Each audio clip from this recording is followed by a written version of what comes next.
做着自由的梦想，听 C 狗为您分享。Hello， 大家好，欢迎各位收看这一期的魔文分享。本期要各位分享的是万魔会翻模的 HG 新生百事。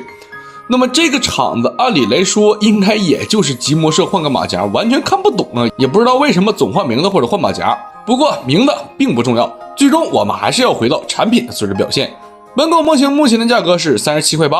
算是这几次翻模 HG 里边比较贵的一个。虽然是带有电镀外加，但是对比了一下目前翻模的几款电镀产品，比如星动菲尼克斯、高高 TV 拂晓，还有大班电镀德尔塔，从量上来考虑，这个百事确实有点小贵。那么我们直接来简单的看一下这一款模型具体的素质表现到底如何。本款模型的盒子相对来说会比较薄， HG 新生百事本身的零件也确实不多，板件算起来也只有10块，不过还有好几块是特别小的。然后我这里边还给了2张水贴，应该算是一个小中奖。基础的说明书也是给了1份。本款模型一共是3块电镀板件，颜色和整体的质感确实还不错，但是也存在一些老问题。由于零件表面并不是很平整，加上漆面可能存在地方比较厚的状态，在部分角度看上去这个零件会有凹凸不平的情况。另外，本款模型也有一部分零件是采用了隐藏水口，不过并不是全部。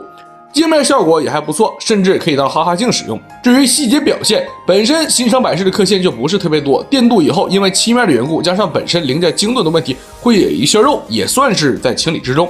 透明件的通透度相对来说会比较一般，本款模型也是给了一张比较小的补色贴纸，实际上有用的我感觉也就是监视器和眼睛的部分，剩下的板件整体还算是比较干净，并且也不是特别的油，刻线细节表现也还算清晰，但是不太锐利，棱角的话会偏肉。蓝色零件水纹相对来说会明显一些，黑色零件有点像金属成银色，摸上去的质感会更硬。那么本款模型的内容物也算是基础配置，包括主体、武器和造型手。万魔会还提供了一个简易支架，这个支架和主体连接还算是比较牢固，但是我这里使用的1:144通用支架头的话就有点松，也是趁手里还有点东西拿出来对比一下。对比的素材分别是星动菲尼克斯和高高的 TV 拂晓，这3款颜色都会有点区别，这个就不去考虑了，主要还是来看一下漆面的质量。星动菲尼克斯这个漆面效果在部分位置确实还说得过去，比如腿部侧面这个镜面效果，奈何整体零件的锐度实在是太拉了，漆面的转折就好像是真的堆到了一块去，并且还有这种零件这瑕疵还他妈挺均匀。然后就是高高拂晓的漆面，当时我们也正好做过了评测，单看漆面也确实属于电镀的范畴，但是高高零件本身凹凸不平，就导致整个漆面效果会非常一般，并且灰尘、颗粒、橘皮的瑕疵也会更多。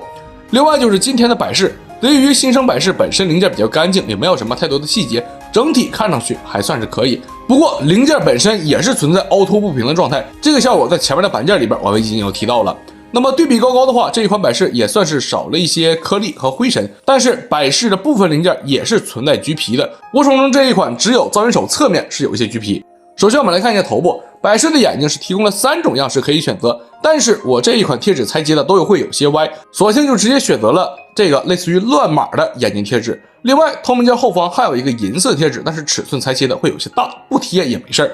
头部侧面天线卡榫会有些问题，完全安装进去的话呢是歪的，建议用胶水固定好位置，并且把玩的时候要注意一下天线的位置。头部活动的 PC 件相对来说会松一些，并且套件内部其实还剩余了一个硬的脖子关节，但是这个插不进去，用不了。头部另外一个问题就是这个 A12 零件总会弹出来，需要用胶水进行加固。胸部和胯部是2个球形关节进行连接，稳定性也还可以，但是整体的可动会比较一般。百事的背包也算是比较简单，两侧的辅助翼根部是球形关节连接，但是和 PC 件的衔接会有些松，摆动作会经常脱出。连接件的另外一端是柱形卡榫，这个部分安装会非常紧，建议打磨一下，不然基本上是活动不了的。辅助翼下端也有翻折可动，上端左右盒的零件因为轻便和零件精度的缘故会分叉，需要用胶水进行加固。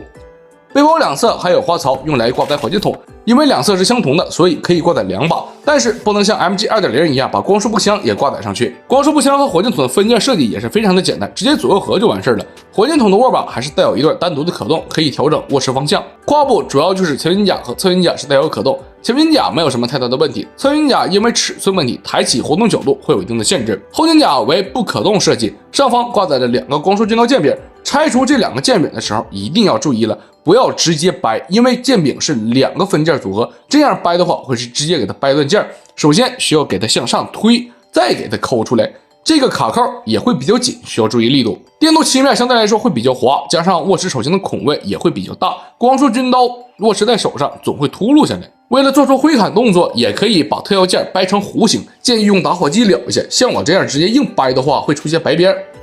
胸部的问题是这两个部分都是需要进行扩口，胯部我是没有遇到什么太大的问题。百事金甲侧面的红色是做成了镂空结构，按照补色贴纸给的颜色，这个部分还缺点黑色的框，不过我感觉补不补好像都行。